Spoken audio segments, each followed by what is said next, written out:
Hi, well, I'm so happy to have here today Nanette and Brad on the show.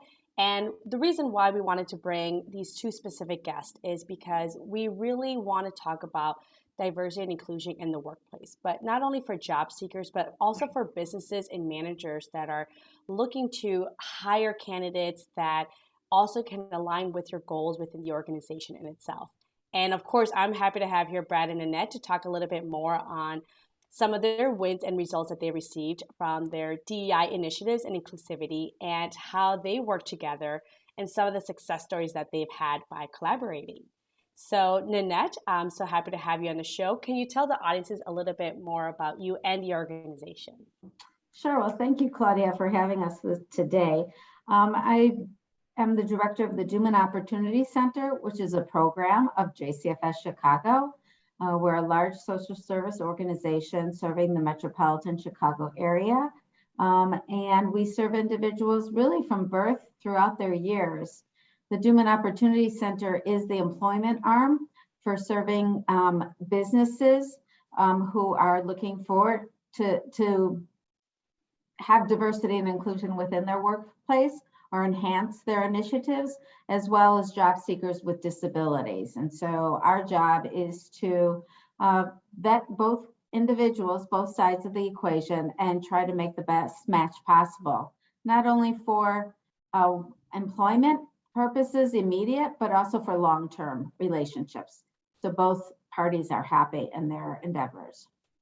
Great. And I'm so happy and excited to hear a little bit more about the organization, all the great work that you're doing. And Brad, tell us a little bit more about you and your company. Yeah, thank you for having me as well. My name is Brad Nardick. I am the CEO of a company called the Bazaar Incorporated. We are a 63-year-old family-owned business. I'm third generation. And what we do professionally is buying and selling overstock consumer goods. We work with major Fortune 500 brands and help them liquidate their excess inventory, their returns, and we sell it to retailers all over the world. And within the company, of our 150-person team, about 60 of our employees are people who are coming to us with a disability or people who have been incarcerated previously. And so it makes up about 35% of our workforce currently. And I've worked here for about 10 years, and about 8 of those years we've been focused on creating what we call inclusive hiring pathways. And I'm a hiring partner of Nanette's. I love all the great work that your company is doing, Brad. So one of the things that I want to start with, and Nanette, maybe perhaps you can give us a little bit more insight. Tell us, how does this happen? Like, how can a business like Brad's identify, like, what does that recruiting process look like? And how are candidates able to benefit from partnerships like Brad and the Bazaar? Sure. Well, one of our business services representatives would make initial contact with the employer, learn a little bit about them, and then it really is a benefit to us if we can see the environment and see what the employer work culture is like, what tasks they need. And we like to work with the businesses and fill positions or create positions within the businesses that are going to be good for the business, good for their bottom line. When we match the individuals, the candidates to the employers, we're looking at the skill set needed, as well as who can make the most contribution to that employer. So we get to know the employer very, very well, as Brad can attest to. We take tours, we meet the other staff, we speak to the other employees as well. What do they like about their positions? How are things going? And then we really go through our roles of candidates and see who would make the best match. Sometimes we only have a few candidates to offer, and sometimes we have a lot of candidates to offer, depending on what position we're trying to fill. So we could also work with employers to fill the current position. So this is an untapped market in today's world. And many of the individuals, despite what disability they have skills and they have ways of contributing to employers. And so that's what we're looking for, that way of what an individual can contribute to an employer. So then the business services representative would be with the employer every step of the way, sending however they'd like the application to be completed, whether it's an application or a resume, an interview. We work with the employers as well to educate them on just general disability inclusion. If a modification or a little switch in the interviewing process would be best to get that information from the individual, we do that. For instance, instead of, somebody may not be able to answer traditional interview questions, but if they can show you the task that the employer wants to be done, they can do that task. And so we might prompt the employer to say, hey, can you show them a task that needs to be done, and then have the candidate repeat that task. So it sounds, Nanette, like you really walk through the business and the organization to say, here's how we can help you. And if you have any questions, like we'll help you in order that way the interviewing process and everything going on forward is really inclusive, and we're being understanding of, or at least being able to adapt for the interview process for this individual, correct? Yeah, we joke with the employers that you're not going to get rid of us. We're here. We're a partner with you. We're not just coming in, coming out. We can help the person with onboarding. There's some accommodations. For instance, if you hire somebody who's deaf or hard of hearing, it is actually the employer's responsibility to make sure that there's an interpreter there if that's what that individual is requesting. But JCFS pays for that for the first few times and then teaches the employer how to access that. Just like any other accommodation, if somebody needs something, we're there. We're sort of the experts on that for that employer. So we're a one-stop shop. The employer doesn't have to call around trying to figure out what to do. We are the ones that figure out what to do and help create that. And we also educate just on disability and inclusion within the workplace, what to do, how to make it a part of you and not just a sidebar. Nanette, it sounds like JCFS really does that white glove service to business owners to help them throughout the entire process. So one of the things I wanted to pivot to is, so Brad, as a business owner, how has this process been, overall for your business and, overall with your, some of the candidates you've already hired through JCFS? Yeah, what's evolved over time in our hiring process and our management practices is, things start one way and we didn't really know what we didn't know when we started doing this work. What I mean by that is, we had initially launched an internship a long time ago for 8 kids who went to a school up the street from here who had learning differences. I think on day 3 of the internship, we had 4 kids left because we didn't really understand how to support people on the job. And we didn't really understand how to, unearth what people's strengths were going to be. And so over time, in partnership with JCFS, and we've had a lot of great partners over the years. But I think the white glove service that you're describing is essential for a company like mine, because we're experts in buying and selling stuff. We're not experts in supporting people and understanding their needs. And so what's interesting is a really therapeutic model of employment gets introduced into a business where suddenly it's not about filling positions. It's not necessarily about reducing turnover, but those things happen because we're focused on a strengths-based hiring model where, like Nanette is talking about, we bring people in, we figure out what they're going to be able to do. We don't care if they can tell us about their life history. We care that they can come, integrate to the team, and do a job. And the other part of it is, in partnership with JCFS, is what we call like whole person employment, which is basically the idea that you're not really just getting somebody for the 40 hours a week that they're on the job. You're getting their whole life, you're getting their whole life history, you're getting their challenges. And so we try and take a really patient approach with understanding what people need to be successful.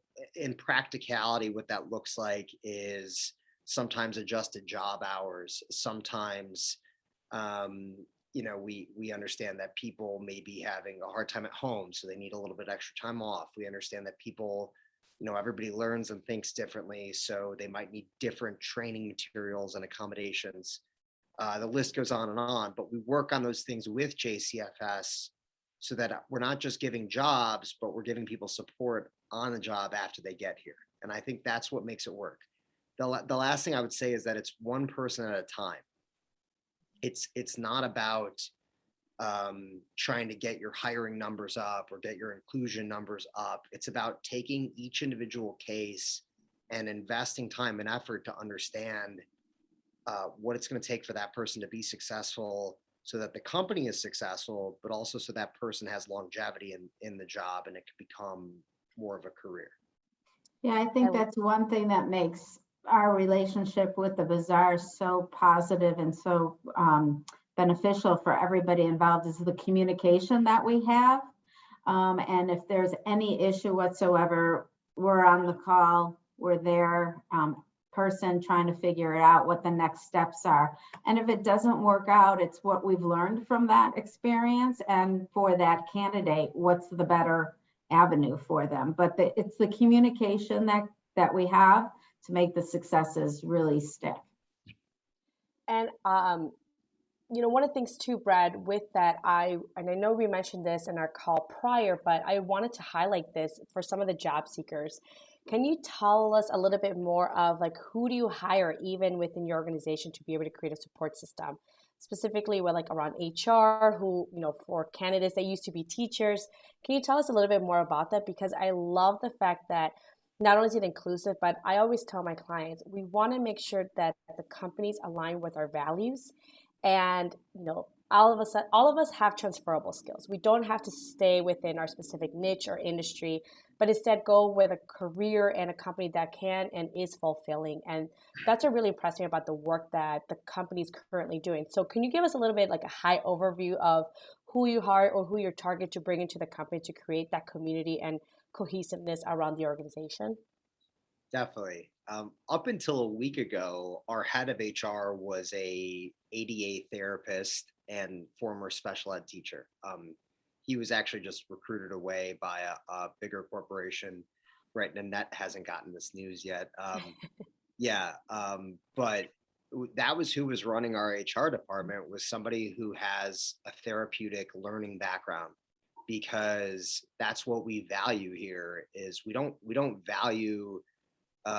Again, it's not about filling jobs. It's about getting people in positions where they're going to be successful. And that'll be our approach going forward, is that rethinking what human resources even means. And I learned over time from seeing what the opposite of that looked like, from hiring people in who had all sorts of HR certifications, but who really wanted to run the company based on policy. And the reality is the company gets run based on interactions. And when we have a lot of interactions happening in our building where things that would normally be a fireable offense become learning moments and become moments where we're going to coach people to step forward and to evolve, that is what makes this work. It's looking for all the reasons why people can be successful on the job and trying to bring them out and emulate them, versus looking for the reasons why we should fire them at the first sign that they're late or that they don't learn the job quick enough. Just right before we hopped on this call, we have an individual who has vision impairment, who's working in our warehouse, and she's in her first week of work. Her productivity right now is at about 50% of what we require. And so we're going to figure it out. We're going to work with how do we get 50 to 60 and 60 to 70 versus saying, hey, they're a person who's visually impaired and they just can't do the job. So I think that internally, that's how we resource it. And the other part is like Nanette mentioned before, we work with JCFS, we work with our hiring partners, we open our doors any time of day to help bring their team in, because they're part of each employee's support network as well. And then Nanette, one of the things that I mean, we've heard a lot of benefits just overall for business owners to really work and partner with JCFS. So I wanted to change a little bit more perspectives and focus more on the candidate. So how would other candidates or job seekers out there know that they can reach out to JCFS, or they would be a perfect candidate to go along and work with you? So what does that look like from a job seeker perspective? So anyone within the community who's looking for a job, whether they have a disability or not, can call our one point of entry phone number that we can have in the chat later, but it's 855-275-5237. And it's answered by JCFS staff who, after a short conversation, will refer that individual to the right JCFS staff member to help them. So candidates, employers, anybody in the community only needs to make that one phone call, and then it's our job to make sure we have the right connections internally to get back to that person. So it's a fairly easy process, a list of standard questions to answer, and then the referral is made to the right JCFS staff member. Fairly easy process. And how many businesses do you partner with or are part of the overall program, would you say?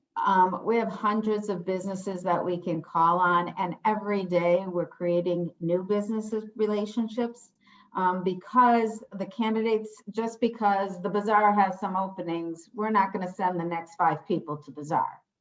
Not going to work that way. So those individuals who are looking for whatever job they are, if we don't have the right employer to match them to, we will go find that employer.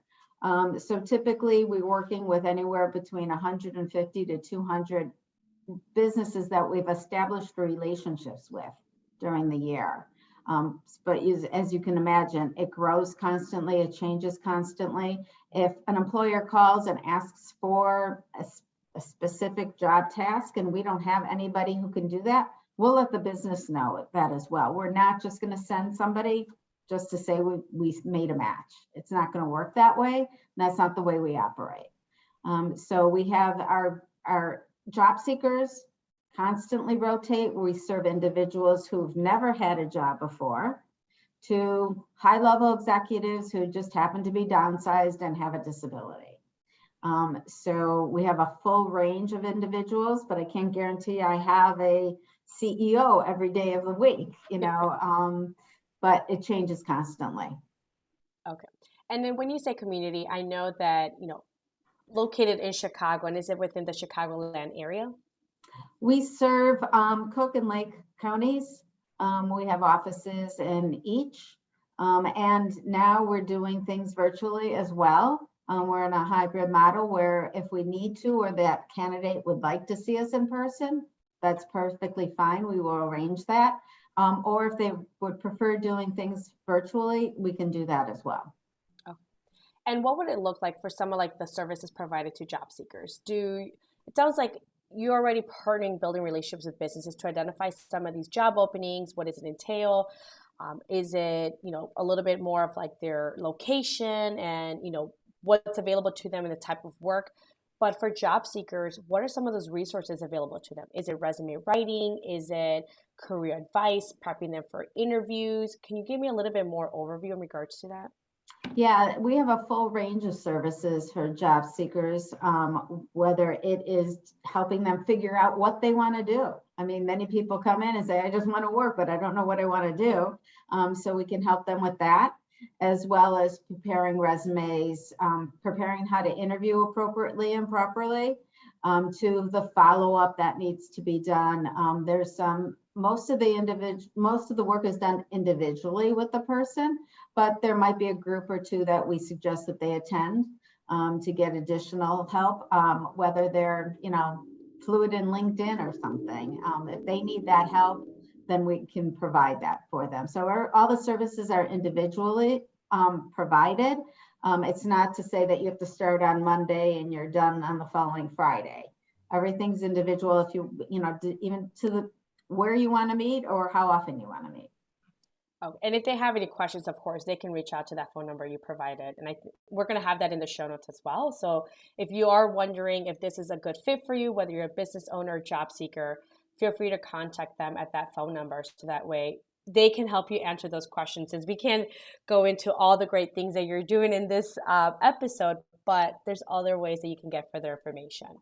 So right. Nanette, if job seekers or business owners wanted to get in contact, what are some ways that they can reach you? It sounds like it's the phone number and the phone number or our website, which is www.jcfs.org.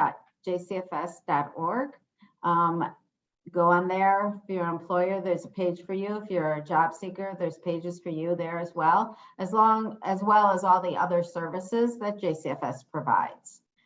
So we're a multi-service organization with about 30 different services that we provide to the community. Love it. Thanks, Nanette. And then Brad, if you're looking for job seekers and it sounds like there's a availability HR right now role, how can they find you and get more information?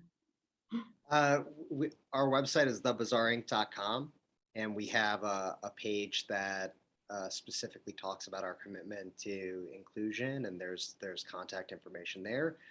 I'm very active on LinkedIn, and so is our company. So LinkedIn's a great place to connect with the Bazaar as well. And I'm not going to give my cell phone number or anything. And I think Nanette shared the company organization's number. But I'll include all the websites and phone number in the show notes.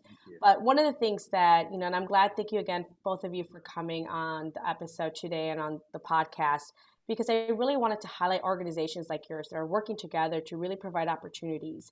And also showing businesses like Brad's and Nanette's, both organizations where they also hire employees, where we want to make sure that we don't just find the next role, but we find a company that really meets with our values, creates a fulfilling career. And there's a lot of opportunities out there. And for all the job seekers out there, please feel free to reach out to both organizations. And if you need more information or specific career coaching, of course, please feel free to reach out to me. But I want to provide as many resources as possible, especially right now where the Great Resignation is happening. And a lot of business owners are actually finding trouble fulfilling some of these job openings.